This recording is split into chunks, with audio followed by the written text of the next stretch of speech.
Hi there, we are Luca and Tanya. We could have stayed in our home country, the Netherlands. Get a huisje, grow a boompje, create a beestje. Instead, we decided we wanted something different. We left everything behind to start a new life somewhere else. While searching for a new place to call our home, we are traveling in Central America and exploring everything there is to see.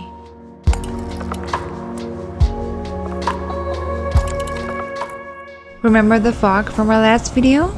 Well, we made it to the other side safely. These African palms are used to get palm oil. Plantations like these are very common along the Pacific coast.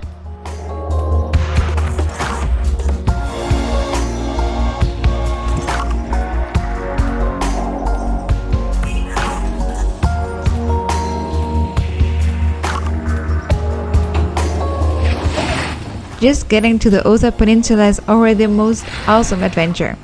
Look how this guy made his own ferry. It's literally a platform that is being pushed by a speedboat.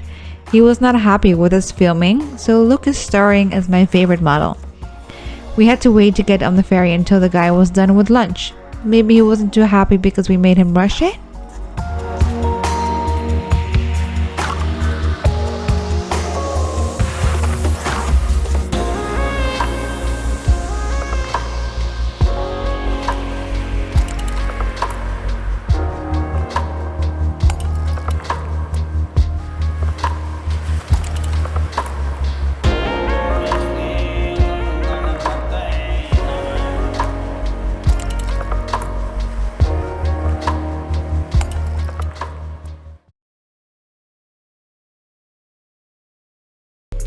We heard taking the ferry was the coolest option with the prettiest roads to take.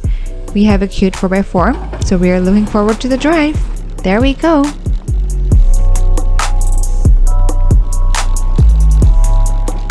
So, we tried filming this road, which was very wobbly, as you can see.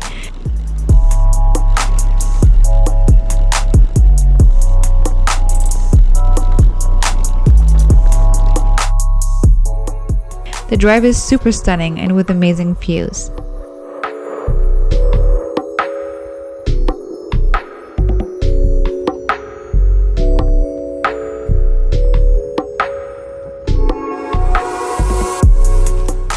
We made it to our campsite on the Pacific coast after a scary incline on a hill where we heard the car make a lot of noise.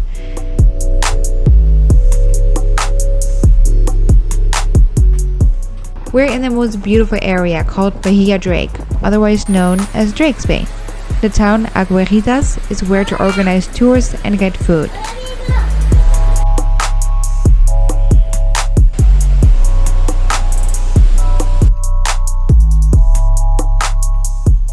We also went exploring a bit and walked up the road to this amazing view. This could just be the perfect place for our future home. Aras are so cute. Unsurprisingly, their name comes from what they are yelling all the time. And fun fact, they almost always fly and chill in pairs. Very rarely you will see a third wheel hanging around. In Puerto Viejo we made some Dutch friends, and we found them here again. We're doing a tiny hike to what people call Cocalito Beach for the sunset here. And it's just beautiful.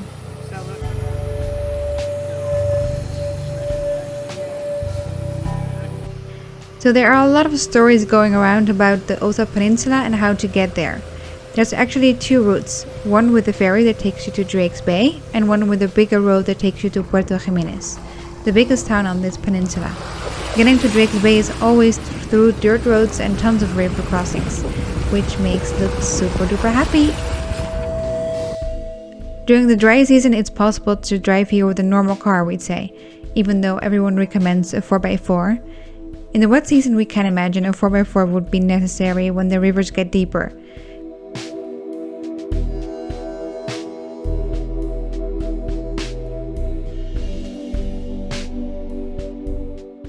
We also saw tons of bridge constructions on the way, so maybe in the future Drake's Bay will be easier to access.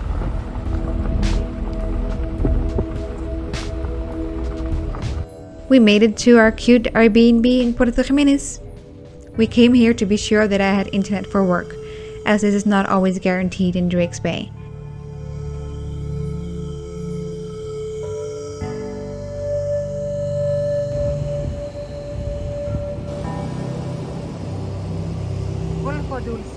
After a few days of work, we're taking a look even further south in Osa, to Cabo Matupalo.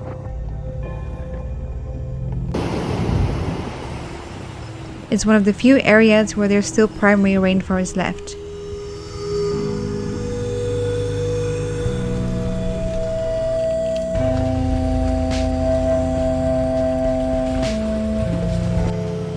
It's also the place where people come to surf and chill. It for sure feels like one of the prettiest places we've ever been, even with having only seen it with rain and gray skies.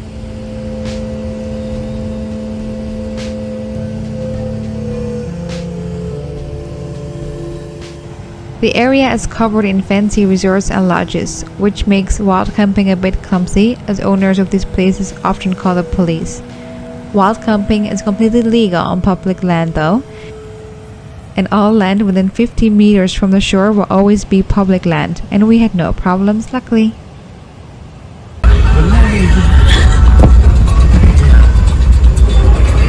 After our little Cabo Matupalo adventure, where we ended up mostly soaked and wet, we're heading back to Drake's Bay.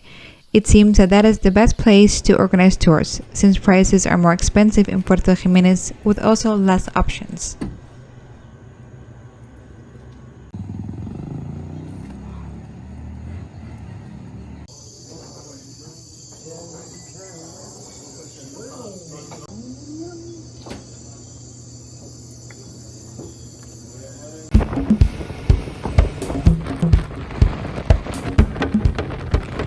After giving it a lot of thought, since this is super expensive, we're going on a tour to Corcovado. National Geographic has called this place the most biologically intense place on Earth in terms of biodiversity. The park has the largest primary forest on the American Pacific coastline. It's an absolute heaven for nature and wildlife lovers. We're excited to see what this day will bring for us. The boat takes us to La Serena, one of the ranger stations in the park. It's the place where you'll see most wildlife, even though it is secondary forest. Secondary forest means smaller trees, and since a lot of animals live in the tree canopy, it is easier to spot them.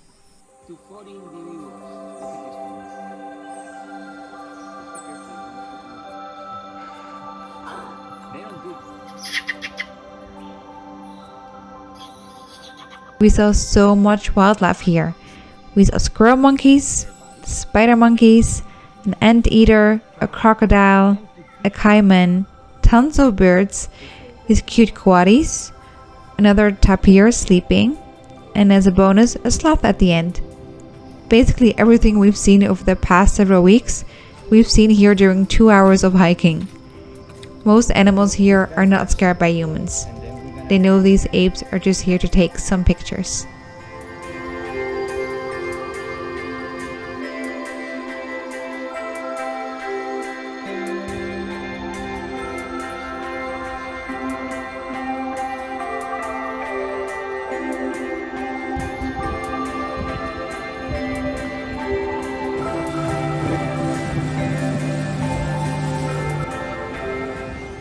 After a long morning, we're enjoying lunch on this beautiful beach.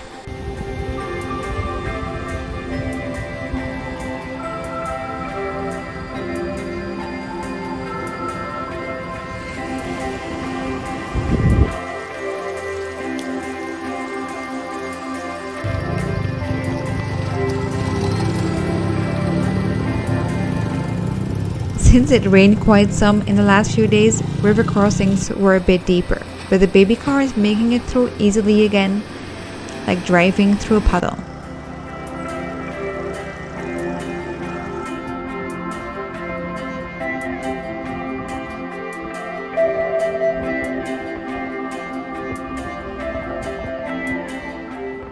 Oh, bye bye. We will miss you, Osa. Thanks for watching.